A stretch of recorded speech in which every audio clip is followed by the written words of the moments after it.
Thoughts came into my mind in terms of what is the role of engineering in society. And I think I could see from the infrastructure development that we were doing to facilitate distribution and marketing of petroleum products, I could see the impact. But beyond that, it triggered a few thoughts in my mind in as far as what I wanted to be. So I had this goal of going into consultancy and so many good things, which brings me to the last point, SME. You know, if you look at many countries, they are developed because of SME. It is not the large companies. Large companies are important in that the SMEs support them. But to me, you will find in many, many countries in the world, most of the enterprises are small. And I think even in this country of ours, I would probably guess that 90% of all enterprises are SME, are small. What do? They are employing perhaps something in the region of 80% of work. And to me, the fact that they exist and then they have a low barrier entry, it's a business, you form it yourself. Yes, there could be challenges. I think for SME, it is the advocacy that KEPSA continues to be involved in has completely changed this environment. Protect not just the current, but to ensure the future generations benefit from it.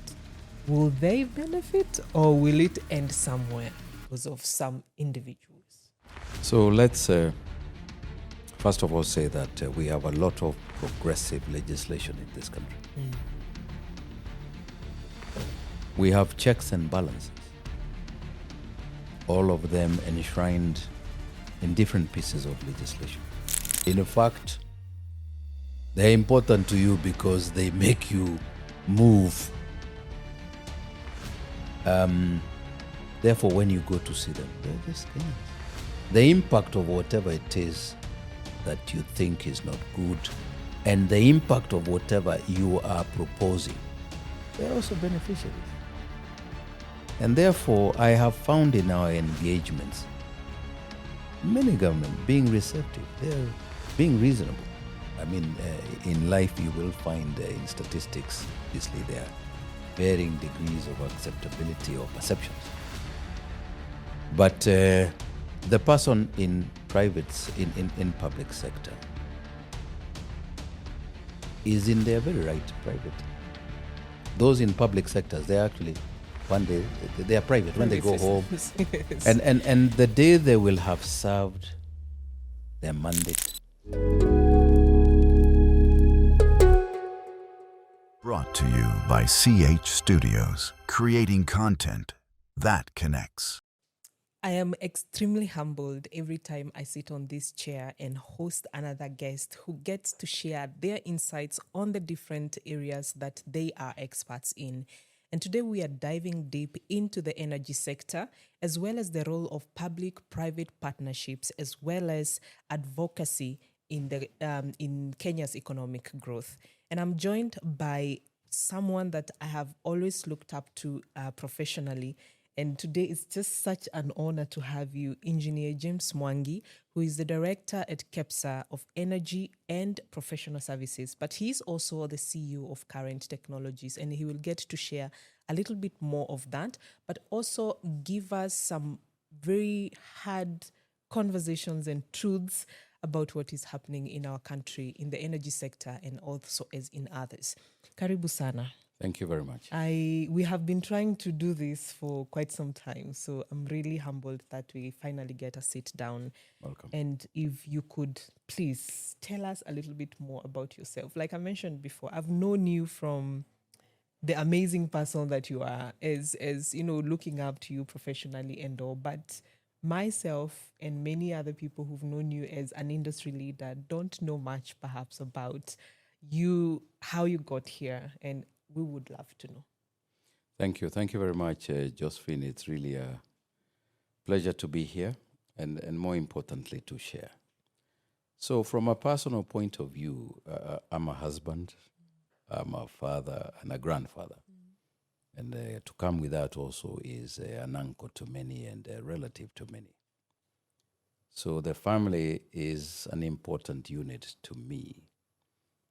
In terms of profession, I'll tell you that it's interesting. Through school, primary school and secondary school, there's something that my late father did which influenced me to become an engineer.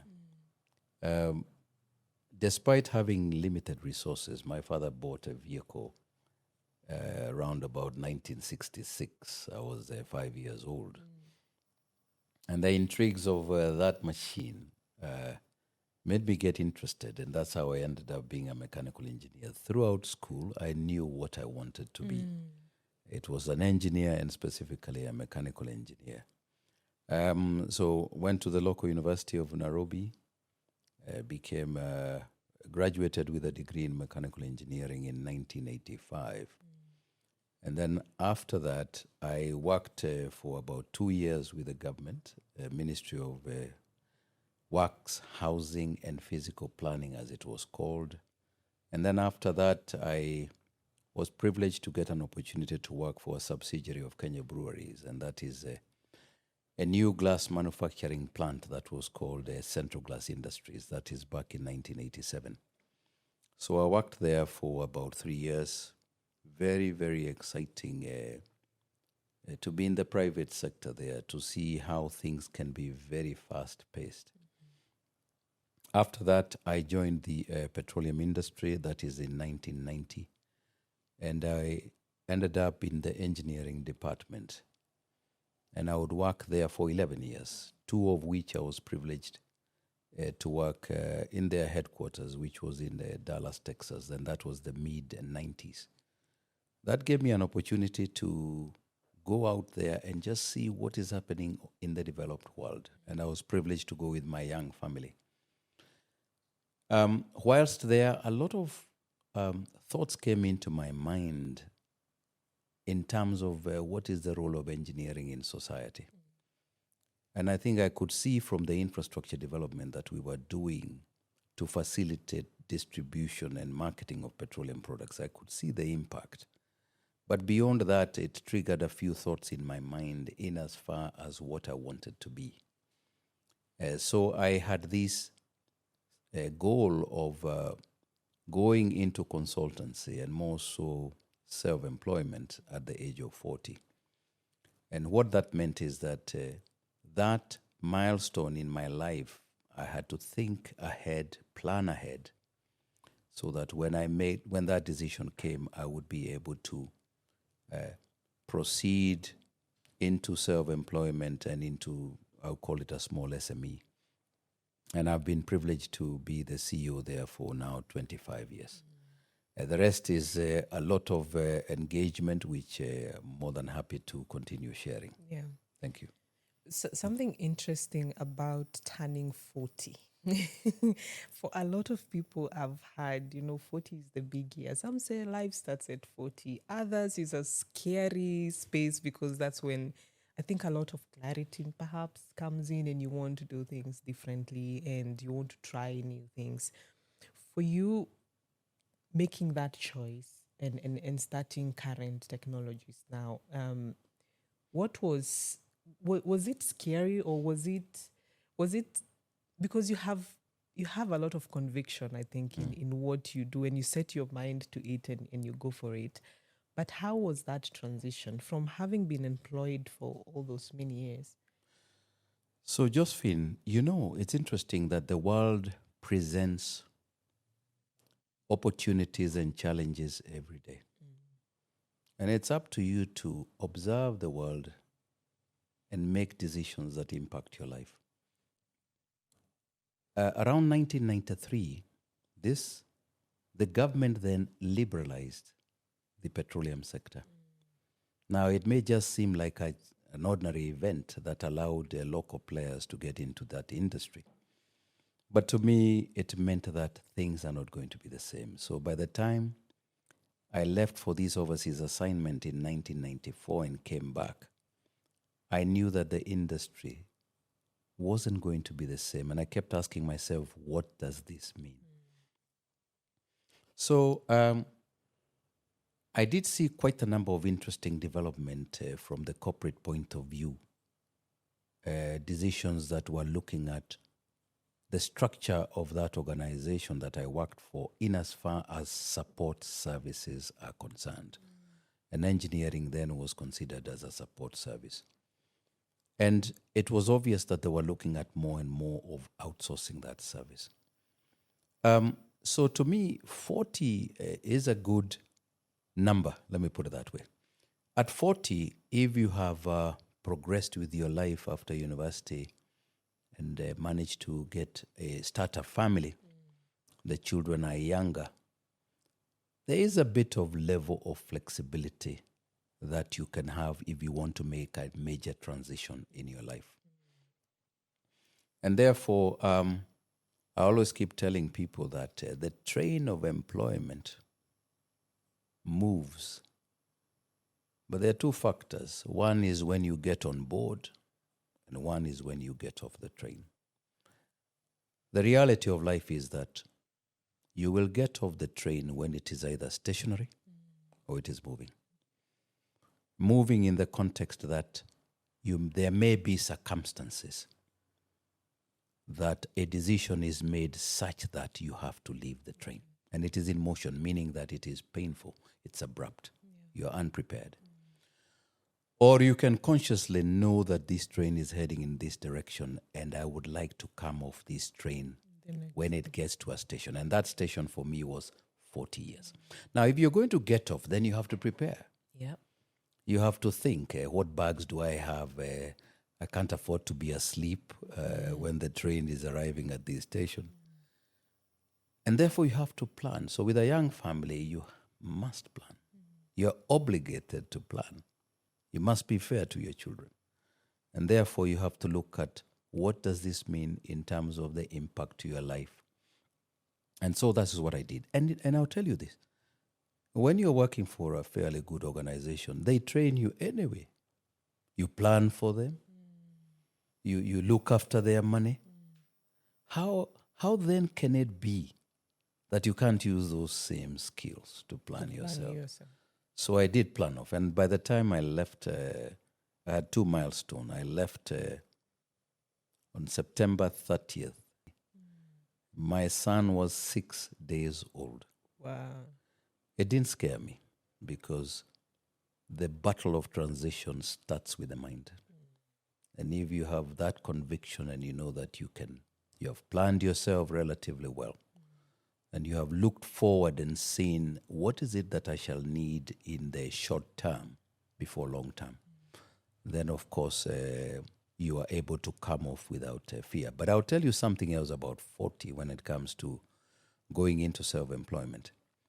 You have a chance that in the event that the transition doesn't work, that you can dust your CV and go back.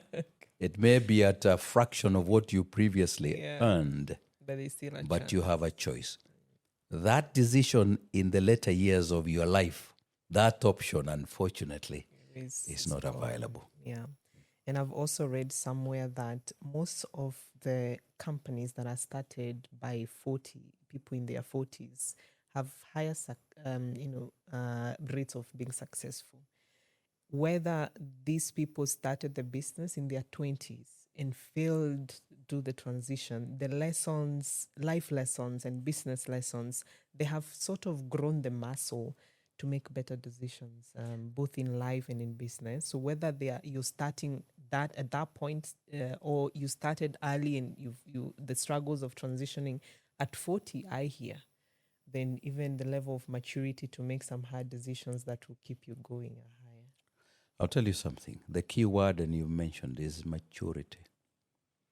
Then number two, if you have had the privilege of working in a certain sector, you have also established a network. And these things come in handy, especially as you hunt for opportunities, as you get to understand this transition. So at 40, you have had the excitement of being a child. You have had these, I'll call it extreme excitement of being in a college, sometimes not being very appropriate in what you do.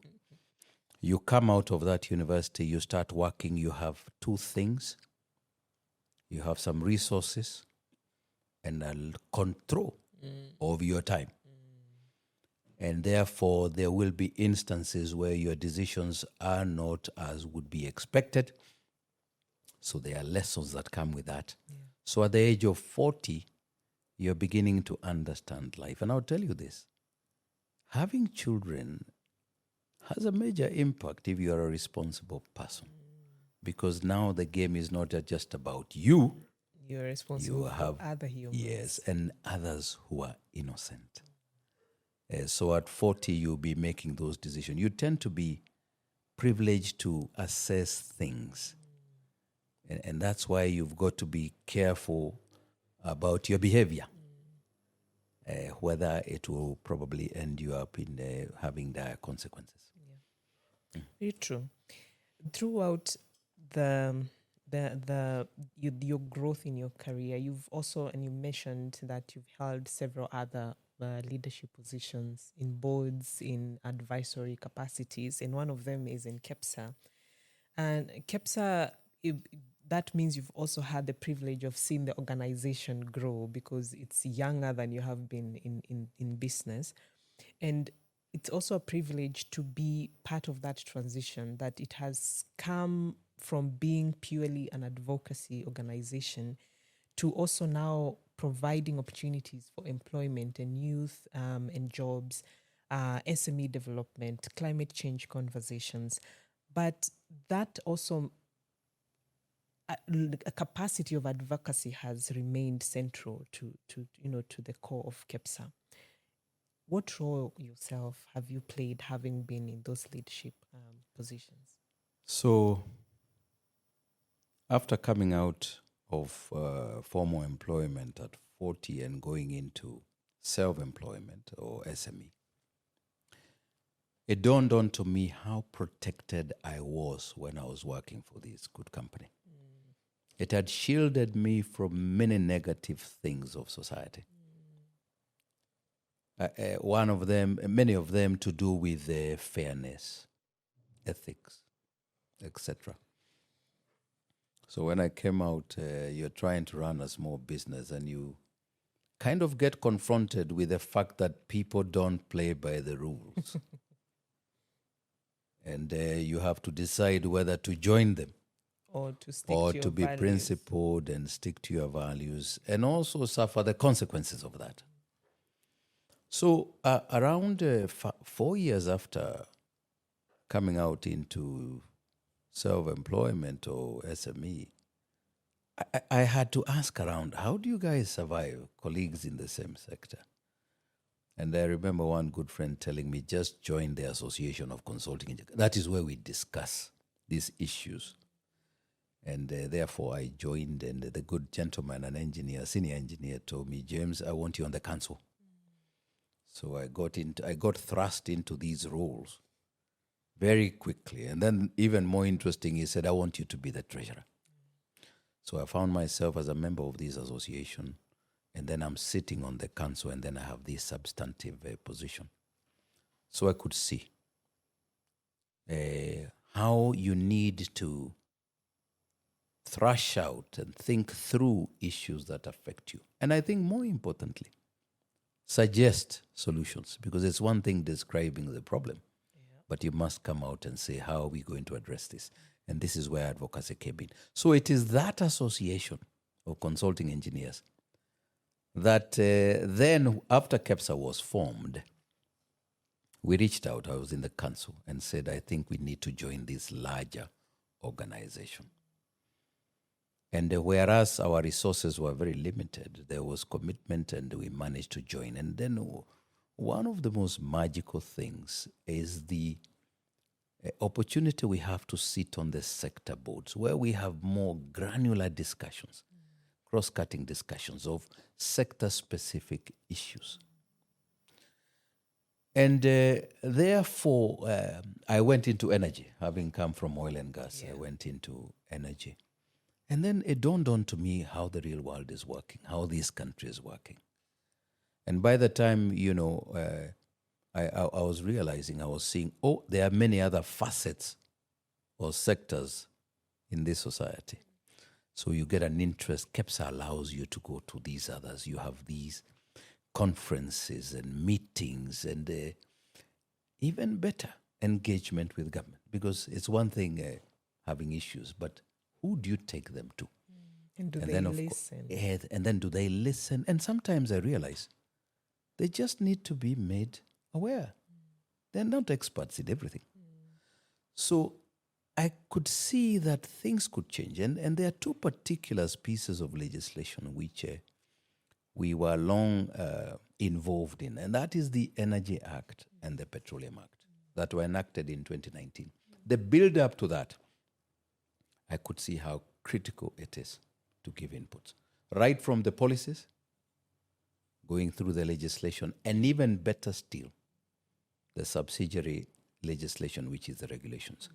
So to be in a business environment where you cannot raise issues that affect you, suggest, and not only just suggest, but take that issue to where it can be addressed and have the privilege of educating the person who you want to address it.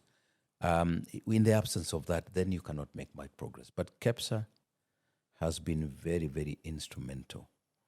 In this country, as far as I'm concerned, it has made tremendous potential. First of all, to bring those 2 million plus businesses to a common platform, and then to allow them to engage other sectors of government, key amongst them the policymakers. And then we live in this world where we have disputes or issues, we can go to judiciary and many others. And also allowing the development partners to know the point of engagement in as far as these activities that are meant to improve the business environment and by extension, create a better economy with much better socio-economic impact.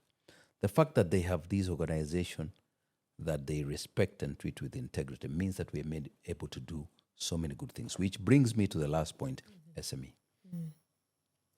You know, if you look at many countries, they are developed because of SMEs. It is not the large companies. Large companies are important in that the SMEs support them. But to me, you will find in many, many countries in the world, most of the enterprises are small. And I think even in this country of ours, I would probably guess that 90% of all enterprises are SME, are small. What do? They are employing perhaps something in the region of 80% of the workforce. And to me, the fact that they exist and then they have a low barrier entry, it's a business, you form it yourself. Yes, there could be challenges. I think for SME, it is the advocacy that KEPSA continues to be involved in has completely changed this environment. Today, we have a State Department Of MSME. And then we also have a government agency. These are created because the government feels there's a need. What better way to grow if we are not? What better way to grow, especially if you are anchored in legislation and government? So I think we are making tremendous progress. Can it be better? As always, yes. But we have a platform, a structure to engage to make things better. And also allow people to see how not only do they earn, but also what is it that they contribute to the government or through taxes, etc. And in so doing, allowing them to also demand for accountability. This money, what is it doing for us? And they can see the impact of it. So where would you say now as a country we are in terms of the energy sector compared to that progress you've seen from the moment you say there were already some legislative changes into democratizing the sector as well? Where would you say we are? You know something, this country, it was very critical and very important that these pieces of legislation came after we had enacted the Constitution 2010. Here we are agreeing as a country, this is the way we want to live. And then now coming up with pieces of legislation in particular sectors that is anchored in that constitution, that is aligned with the aspirations of that constitution. So what has that done? Enabled a better business environment. The population continues to grow. Private sector understands how to engage, how to get involved. And these pieces of legislation make it, people are able to understand, and for those who would like to invest, they are able to see what are the guidelines, what are the incentives, etc. So the growth in generation consumption or generation capacity has grown tremendously. It is still not very high, but we have seen a lot of interest in private sector putting in money in power generation. We have others who are putting in money in other facets of that distribution supply chain, be it transmission, etc. These progressive pieces of legislation have allowed other people to take place and play an active role. And then when it comes to things like petroleum, you know, this country discovered crude oil deposits in 2012. And that legislation has come in very handy to defining what is at play in the upstream sector. So to me, we are sitting as a country, we are currently, I believe, consuming something in the order of 6.55 million liters of petroleum products. That's a huge amount. There's a huge system that sustains this. Again, it is facilitated by this legislation. We have more players, more understanding, and then it is a mechanism also to try and rein in errant behavior within those particular sectors. Then you must never forget the penetration of these energy options, be it electricity, last mile connectivity, name it.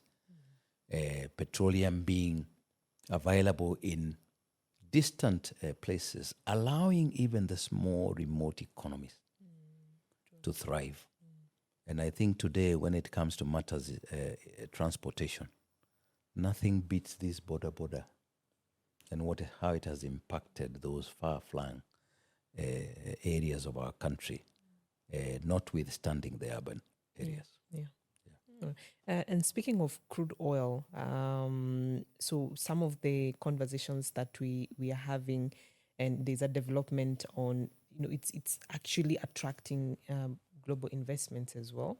And that is including the production in Lokichar, Turkana, by the Gulf Energy. So like you've mentioned, there's a lot of, whether it's in terms of the ease of doing business, we are seeing a lot of interest also in from global and regional investors who are coming on board, not to mention the Dangote refinery that is going to be in Lamu.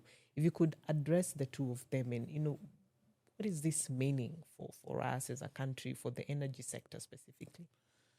So let's start by saying that I believe exploration for petroleum products, particularly crude or natural gas, started in the 1930s. So this is not necessarily a very new game. New thing. But many of the very well-established international oil companies tried, but they were not fortunate enough. But in terms of legislation, it was adequate to facilitate and encourage interest in those explorations. But there was a time where there was a bit of a lull. Well, people thought maybe, after all, we don't have anything. It's done. But then, surprise, surprise, in Uganda, 2006, they struck oil deposits in a place called Hoima. And then we have this not very big company called Tullow coming into this country.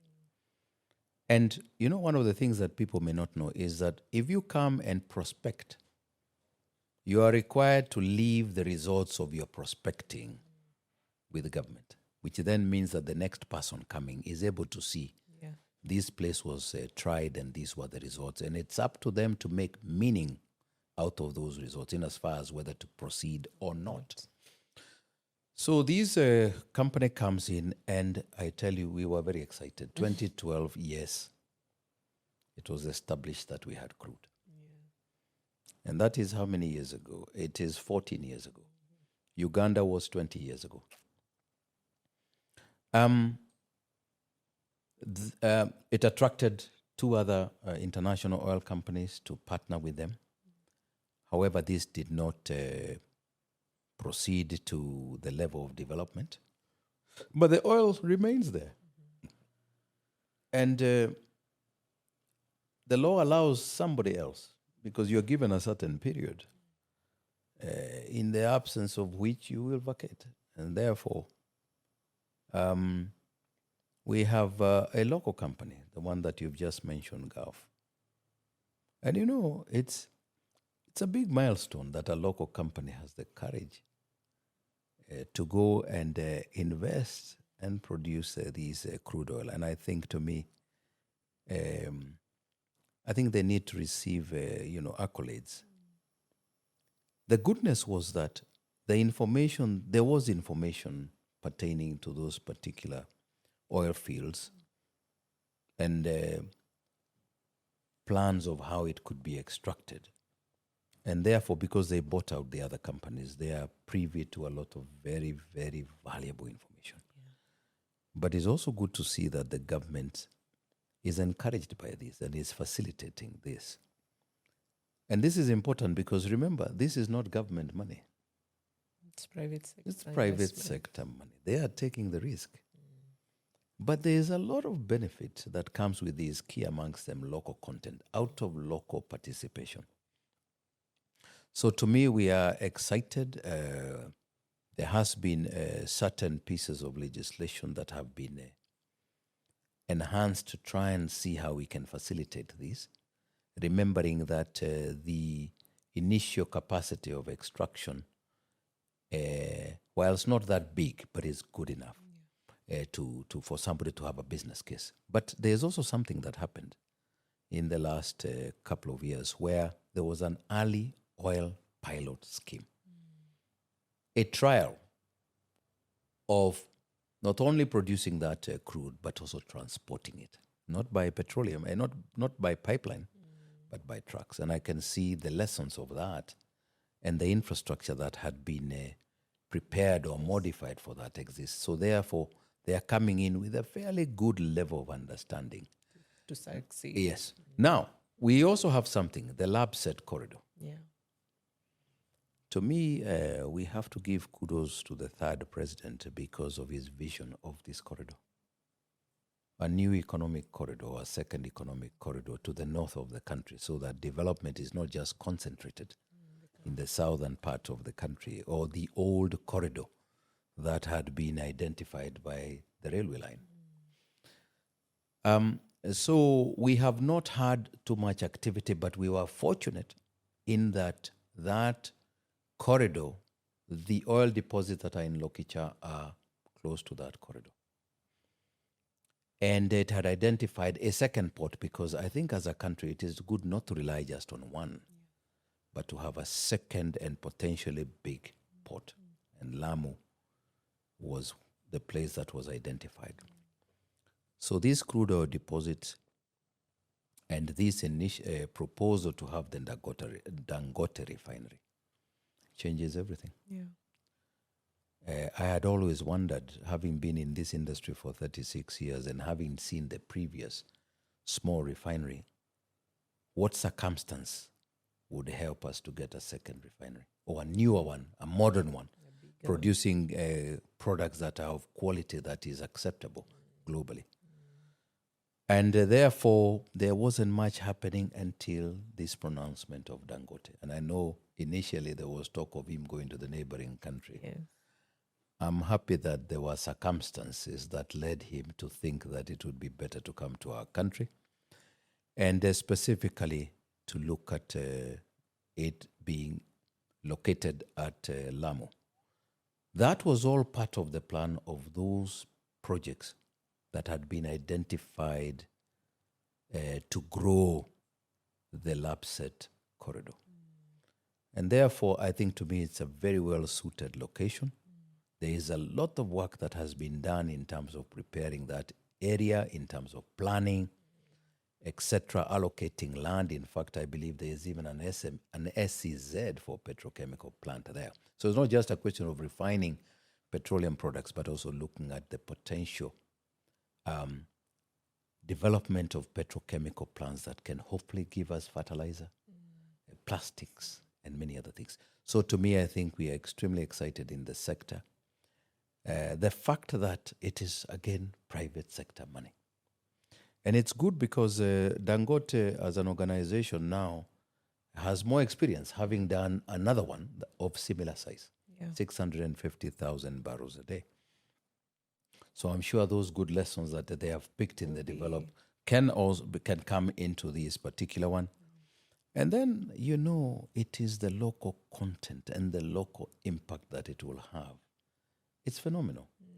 And I can tell you this.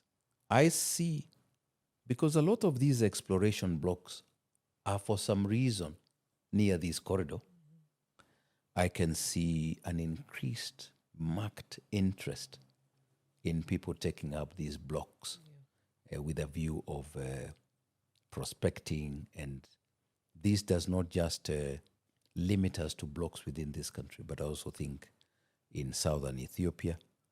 And this corridor had earmarked extensions into South Sudan, which produces maybe something in the order of 175,000 barrels a day. And then in Lokichar, we are looking at ultimately, with the present deposits, maybe something in the order of 100,000. Uganda has their pipeline is designed for 200,000 barrels. When it gets to Tanga, it will go by sea. What would stop it from coming to Lamu by sea? Nothing.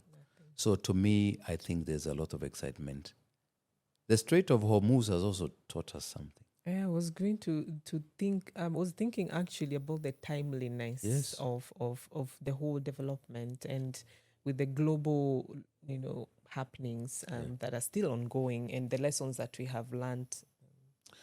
You see, most of our products, almost, in fact, I would probably say all, were coming from that region, including India, with a big percentage of it coming through that Strait of Hormuz. The interesting thing we have seen is that a conflict can arise in an area where nobody thought. In a time that we would never think. Yes. And then secondly, the conflict can last beyond what we think. So if as a country or as a region we have this crude oil, why would we not want to be self-sufficient? To have a probability of supply disruptions very limited. And I'll tell you something, that refinery, once built, also forms part of strategic stocks, because those tanks will have product. Yes. And that means that we are well placed to mitigate potential disruption in the energy supply chain. So I think it's a lot of excitement. The project needs a lot of support. And to me, we as Kenyans must not just wait for it to be developed. We must be part of that development. We must give them materials, work, skills. And then once we also get those skills, who says we can't then be the ones developing other refineries on this continent? Yes, I can feel the excitement a lot in you, and I believe in all the other players in the sector out of what this would actually, will actually, not would, because it's already work in progress, that will translate to. And there's also another development because recently President Ruto has signed the Sovereign Wealth Fund bill that we also have been looking forward to discuss, because, like you said, people have different opinions about, and especially when a bill is then enacted into an act. And this bill is going to allow for extra revenue from natural resources and public assets. I'm talking about the oil, the gas, and all of it, the minerals, together with other owned, government resources, to serve not just us, the current generation, but to safeguard future generations by, having some deposits. Please tell us from where you sit, and I've seen you have even written about it, exclusively and extensively as well, what this means, because it's been there for many years, I think over 20 years, and finally we can now say we have a sovereign wealth bill for people who are yet to interact with it. First of all, it's no longer a bill, it's an act. It's an act now. And it's an act because it is signed by the president. Yeah. Therefore, it's law. You rightly say it has been there. For many of us in this industry, we were aware of this bill. But for some reason, it kind of lost traction. But to me, it is extremely timely, the enactment of this bill, because we are saying all signs show that we are poised for our resources, natural resources, key amongst them crude oil. And I would say this, even minerals, because minerals, right now they contribute less than 1% of GDP. Yeah. So it means that there's vast potential. So to have this act that would tell us, the present generation, to behave ourselves once we extract, not to be overly excited. Greedy. But to remember that these resources are finite. They are exhaustible. They have a limit. We cannot be this selfish generation that will extract them, consume them, like other generations will never exist. And therefore, as we are poised to increase the level of extraction of our resources, then I see this act coming in to the extent that when we are taking off, there is a framework, a mechanism to make sure that we also prudently use these resources for the benefit of this country. I would encourage Kenyans and other people interested in this country to read that act. Sometimes we do not go past the title of an act. Yeah. It's for us. We should read it. We should understand it. And that act has three components. There's one that talks about stabilization. In other words, these funds are kept aside and utilized to manage shocks. We have seen what has happened with the Strait of Hormuz. The petroleum prices went up. And now we have issues to do with the stabilization of petroleum products, shocks.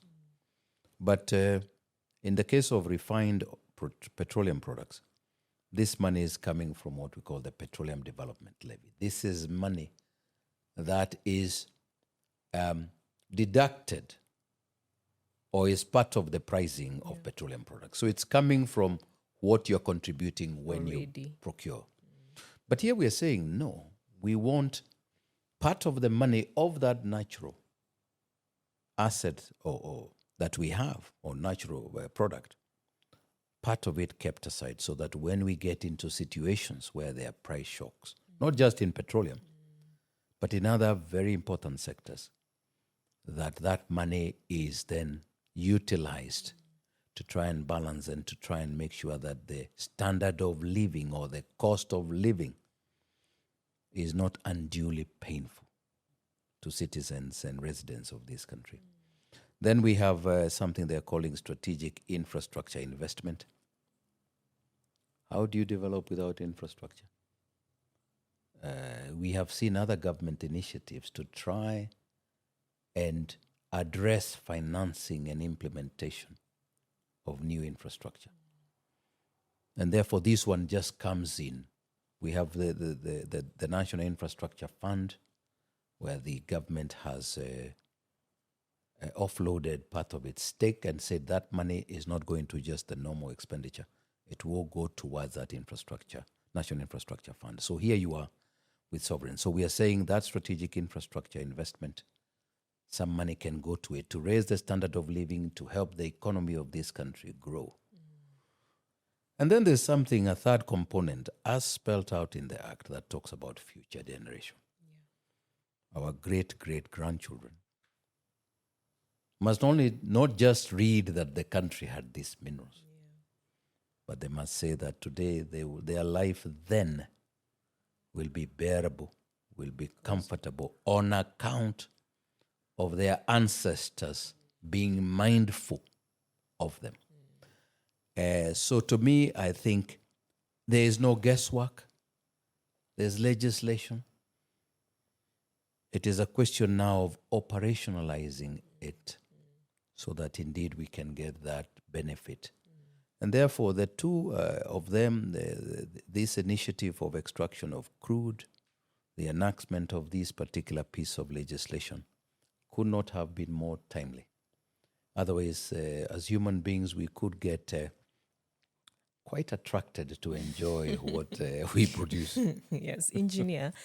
Two things come to mind, and actually three. Number one is that the importance of getting the right information, particularly this. And yes, we have to read, something like this and to understand how it impacts us.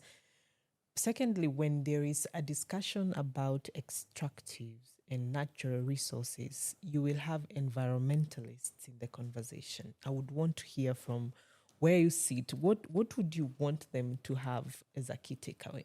The environmentalists or the Kenyans? Kenyans Kenyans who are, they're environmentalists. And sometimes what I've noticed with environmentalists also is that we have an interest to protect the environment, but I don't think it's all of us who are coming from that perspective of environment first. It is always to block what could come without understanding the impact generally of, for instance, such an act. Then there is the aspect, and I mentioned, I think one of our biggest deficits as a country right now is trust. So you will have another group of Kenyans starting to think Sovereign Wealth Act to protect not just the current, but to ensure the future generations benefit from it. Will they benefit, or will it end somewhere because of some individuals? So let's first of all say that we have a lot of progressive legislation in this country. We have checks and balances, all of them enshrined in different pieces of legislation. And so one of the most powerful acts is the Environment Management and Coordination Act, which was enacted in 1999. So we started hearing about environmental impact assessment, or better still, environmental and social impact assessment.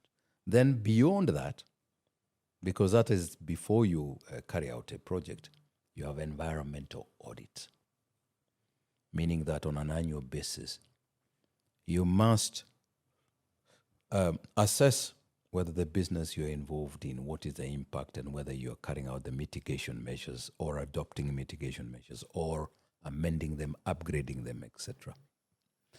And that process is carried out by licensed individuals. But I think to me it is, as enshrined in the Constitution, is the level of participation.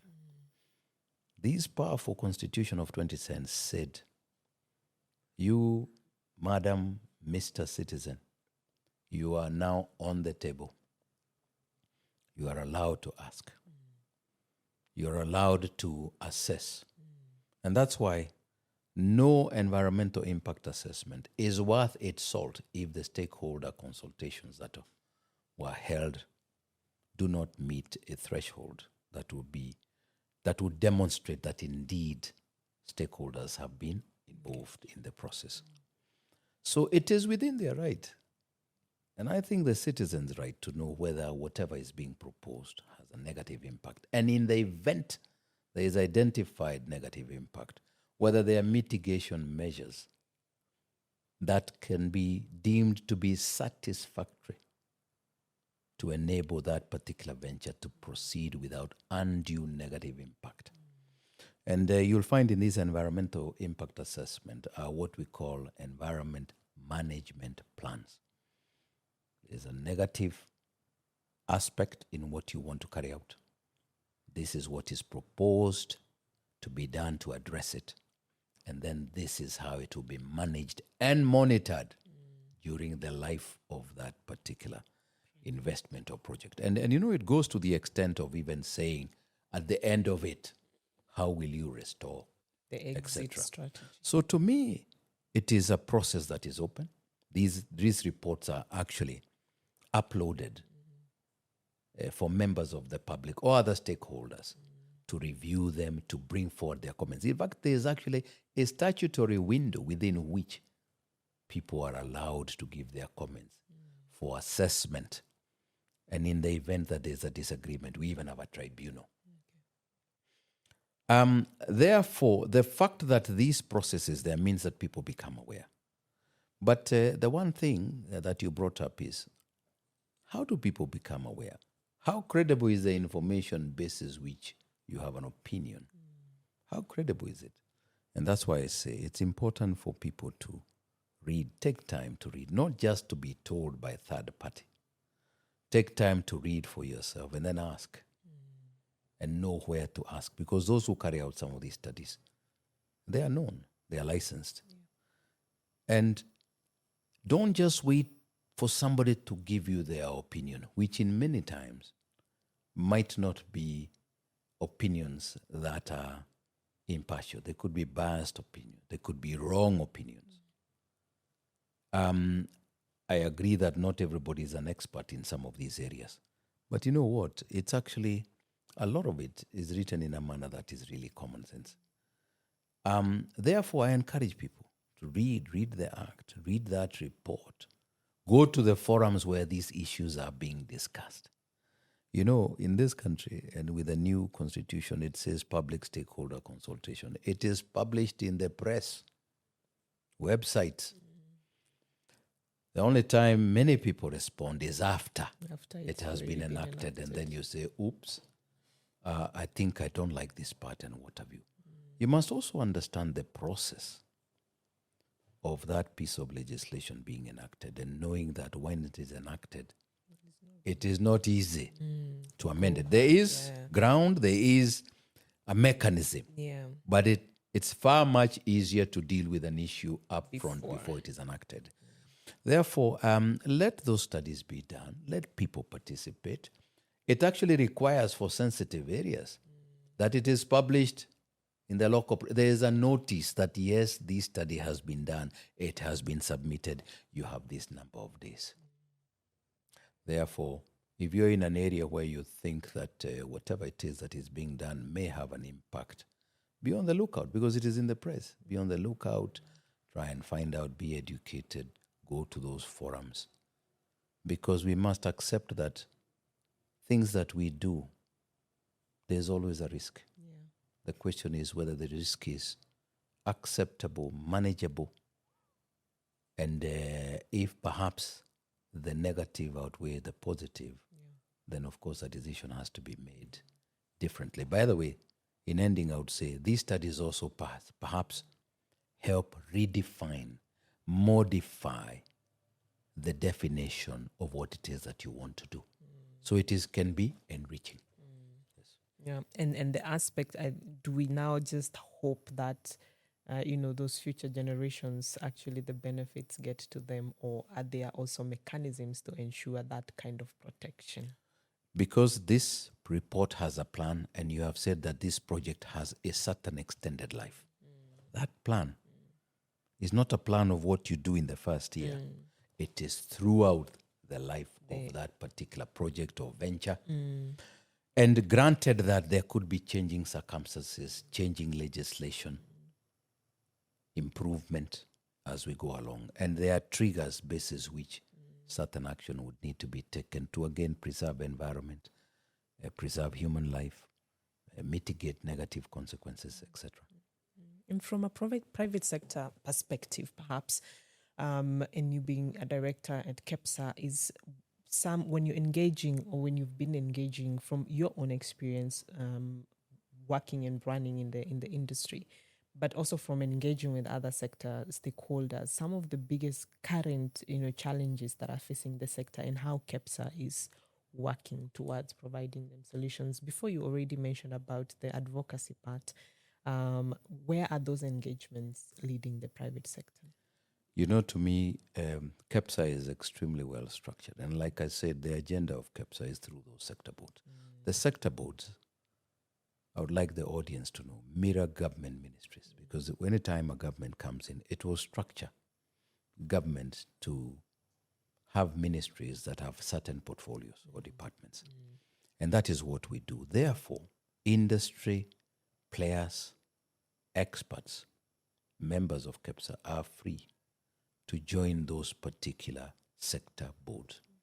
This is where you now distill these issues, recommend what needs to be done, and more importantly, where do we take these issues?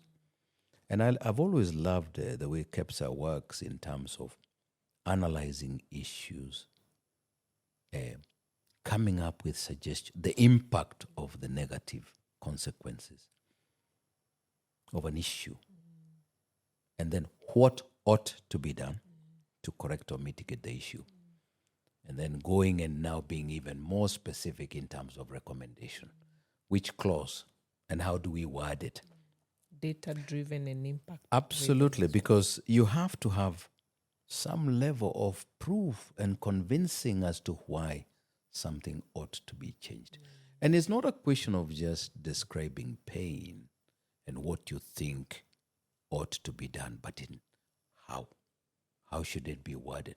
You get granular, and that way you also make the person or institution that you're taking this issue to be in a position to understand and to see the benefit of what it is that you are proposing, and then to make sure that there is no ambiguity. Yeah. The way you phrase it, and I've always liked this, the way you phrase it, it makes sure that what it is that you want is well described and is clear. The power of advocacy can never, ever be underrated. Advocacy is about talking, it's discussing. It's a two-way street. It's not a competition. It should never be adversarial unless there are circumstances that may lead to that. But that is not an approach that I would say helps anybody. Private sector, you're investing your money, you want to have a positive result. What drives you is positive results, not how strong and how overpowering you might be to whoever it is you're engaging. And I think because the people you engage, whether in government or otherwise, are human beings. They have also gone to the same schools, probably worked with them. I think most of the time we forget that part. They're our neighbors. We look at government like, this standalone building or something, and not the individuals that work in them. Very unfortunate, but because you went to school with them, they're your relatives. In fact, they're important to you because they make you move. Therefore, when you go to see them, they're just Kenyans. The impact of whatever it is that you think is not good, and the impact of whatever you are proposing, they're also beneficiaries. And therefore, I have found in our engagements, many government being receptive, they're being reasonable. I mean, in life you will find in statistics, obviously there are varying degrees of acceptability or perceptions. But the person in public sector is in their very right private. Those in public sectors, they're actually, one day, they are private when they go home. Yes. And the day they will have served their mandate, they will join us in the private sector. And I'm sure they would like to be joining us in a good environment, a progressive environment, a fair environment. Predictable. So I think KEPSA has done extremely well in having those conversations. But I think to me it is also, because many issues are cross-cutting, you are also managing differing opinions even within us in the private sector. You're tempering different opinions.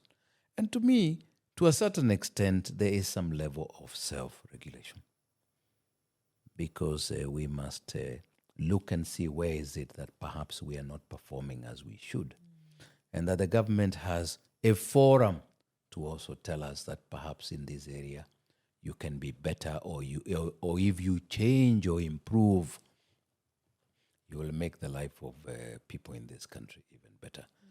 So I am of the opinion that the advocacy is only even getting just better, but it has done extremely well. The many years I've been within KEPSA, certainly almost the life of KEPSA, I have seen a lot of progressive development. Can I also say this? The fact that this institution is there, then you know where to take your issues, discuss them with other Kenyans before presenting them to where you think there can be, you can get that change that you want. And that you're not doing it alone and getting stuck. You're approaching it as an industry with other businesses in your sector, that you share the same challenge, the same voice, the same solution that you have provided. I think I think the thing that I can say, and sorry to cut you short, is that you approach it without being selfish, without being individualistic. It's very tempting, but you're saying, we're in this together. We're in this country together. My being ahead, and perhaps even far ahead of others, doesn't guarantee comfort. There's a famous gentleman from the US called Martin Luther King, who helped shape a critical issue in that country about how people relate to one another, especially in the dimension of race. And he did say, you can never be what you ought to be until I am what I ought to be. And I can never be what I ought to be until you are what you ought to be. So we must be mindful of the fellow citizens of this country and their plight. Because if things went wrong, it goes wrong for everybody. There could be people with options of going elsewhere, but there are no guarantee also elsewhere. So to me, if we want to be a progressive society, we must continue to be creating an environment that benefits all. In not just Africa, yes, we and call it Ubuntu. Yes, absolutely. You are because we are. Yes, and we are because you are. Absolutely. And that brings me to the issue of collaboration and public-private partnership, and the fact that now the National Infrastructure Fund is also addressing this financing gap, particularly through PPPs. And with KEPSA, even the sector boards themselves, they fall under what you call the public-private dialogue platforms. Yep. So do you believe that this is going to enhance that? Because I think for the longest time, and I would want more people to preach that gospel of coming out of the individualistic approaches to actually looking at collaborative and winning together. So this is why we have a word called a team. People wanting to accomplish anything. You will need people. You need to associate with people.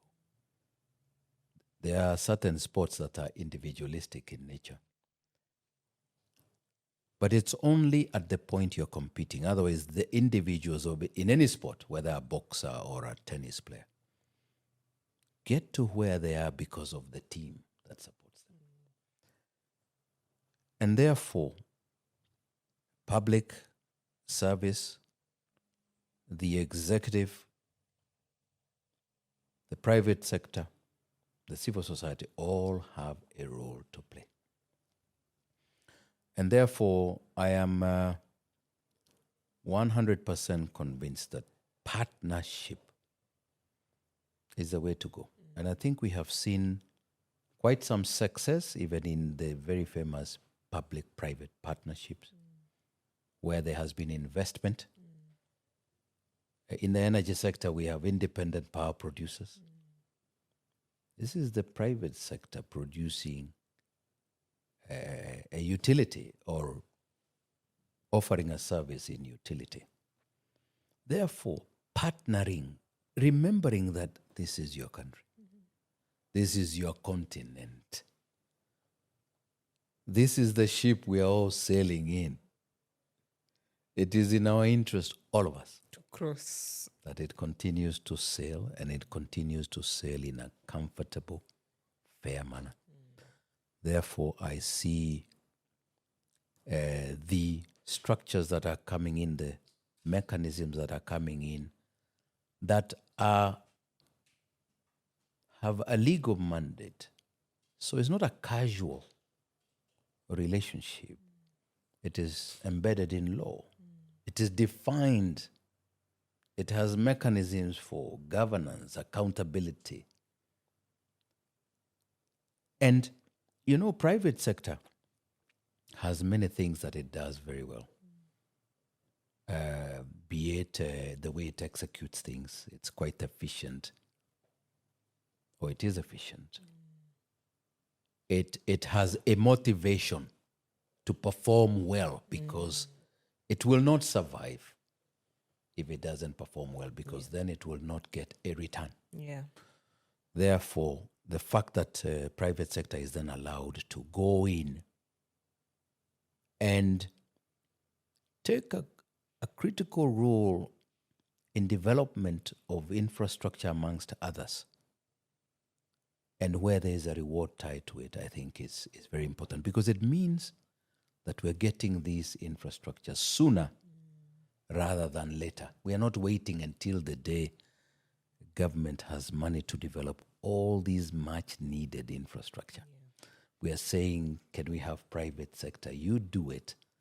And because there is a benefit to the country, there will be a return, a monetary return that allows you to also benefit.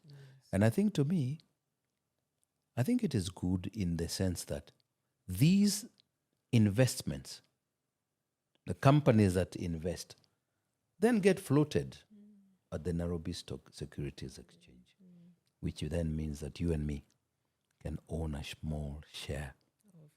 And then we enhance our passive income to the extent that we can sleep and earn at the same time.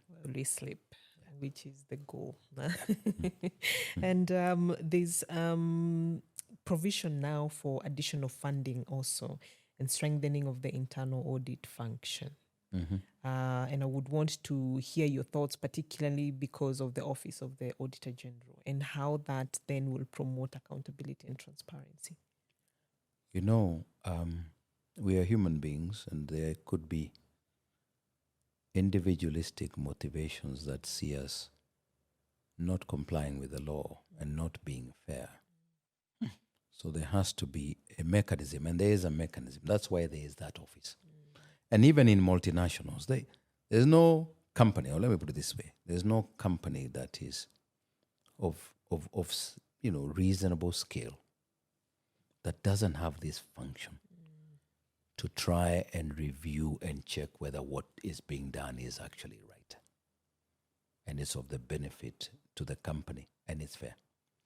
Therefore, the audit function is a critical function in any organization, that there is somebody who independently assesses whether what was done in compliance with whatever requirements there are.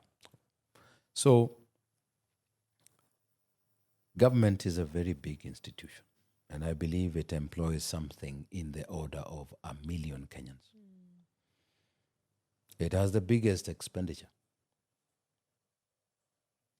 And these hard-earned money that comes in through tax and other related revenue streams,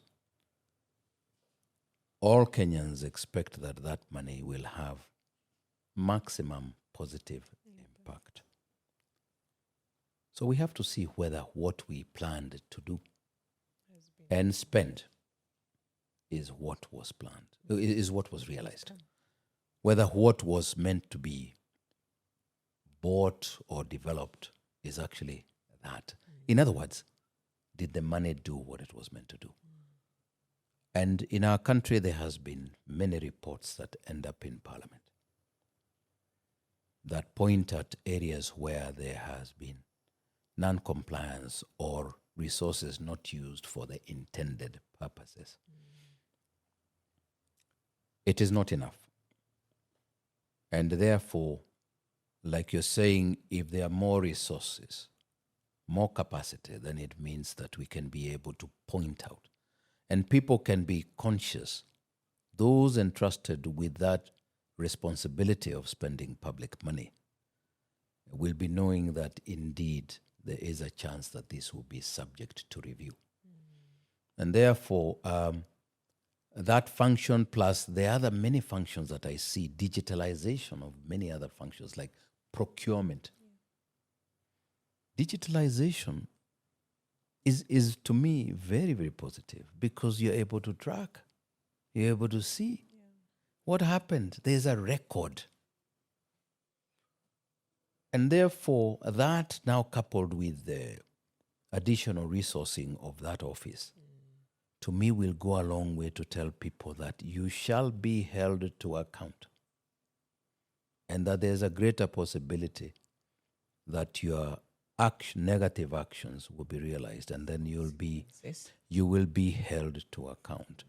Therefore, I thought that is good because what I can see, digitalization, you saw e-procurement, those are things that will help this country. It will help us in the sense that what is collected has the desired impact so that the losses that are said to be there in terms of public funds are reduced and hopefully one day eliminated. Yeah.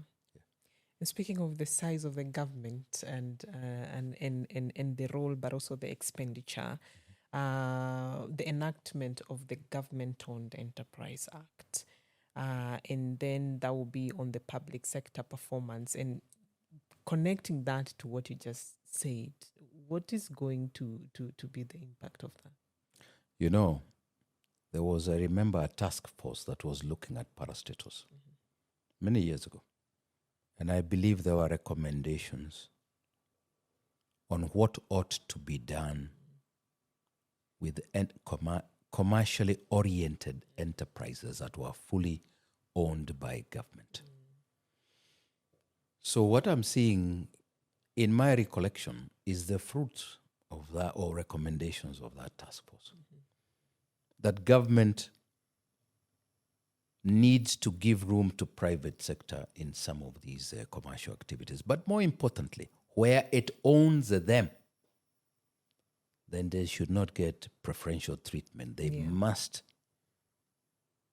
meet the targets and objectives for which they have been set up. Therefore, because they are commercially oriented, then they must be run like a company. So government-owned enterprises means that this is really a company, just that the shareholder is government. Yes. And then we can see this. If they do well on account of transparency, accountability, etc., then they can become potential contributors to the National Infrastructure Fund. Again, the government can offload shares. If you look at all these developed countries, you will see that the governments don't own the enterprises. They're owned by private sector. And therefore, to me, I think it's also a very timely piece of legislation. We need to see limited interference with these government-owned enterprises. Before, they were anchored in different ministries, and therefore they were subject to some level of interference. We need to hold those who are in leadership there, the boards, the management, to account. There has to be set targets basis which your stay in that organization is based on.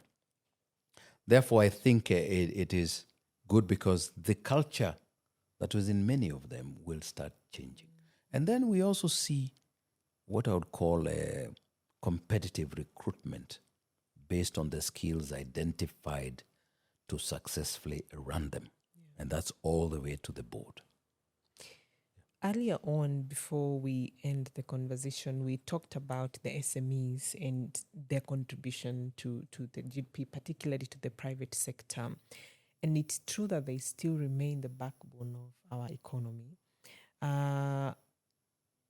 Advocacy, particularly, and now I'm talking from our SME development angle as an organization. And I know, especially with our annual conference that is happening, there is that angle of not just advocating for SMEs, but also putting them at the center of the conversations, recognizing and appreciating their innovations as well and their contribution to the economy. With the passion of yourself having started as an SME to where you have grown, if you're speaking to the SMEs right now who are listening to you, what would be your call in terms of their positioning, their involvement, their role, just to feel encouraged that whatever stage of growth that they're in as a business? So, firstly, as I say, if you're not at the table, then you are part of the menu. The SMEs must be on the table. The government, by having a State Department focusing on them, by having a government agencies focusing on SMEs, means that there are avenues for you to engage government. And I've liked what we have done at KEPSA. We have representation of SMEs throughout the structure of KEPSA, including a board, and all the way represented in the actual board of directors of KEPSA. I have seen a lot of partnership with development partners focusing on SMEs, especially the youth, because that's where the big population is. So what I tell SMEs is to have faith in yourself and to be very proactive in driving your own agenda. And I dare say this, to see these as a collective responsibility, that you are in this together as SMEs. And you must look and see that and recognize that the little you do or the little impact that you make in society, when added up with other SMEs, has a major, major impact in this country. You're employing very many people, up to potentially 80%. You're contributing something in the order of 30% of GDP. We have seen in the developed country, these can go up to even 55%. In other words, you're very, very important. The goodness is that you have a lot of control. You must be accountable. You must be embrace the fact that the consequences, whether positive or negative, are yours. Therefore, you must be responsible. And I would say this, don't expect others to just come all the time helping you. You must be proactive. I have seen a lot of positive policies that have come into place, covering, amongst other areas, credit access for SMEs. And also, proactive government policy in matters to do with procurement. There is a significant percentage that goes to SMEs, women, youth, etc. Use it, and use it responsibly. And then do things in an ethical manner with integrity. And remember that SME not only feeds your family, but hopefully it can outlive you, and it will also allow your children to be the next SMEs, and I can dare say these, the very next big companies in this country and the region.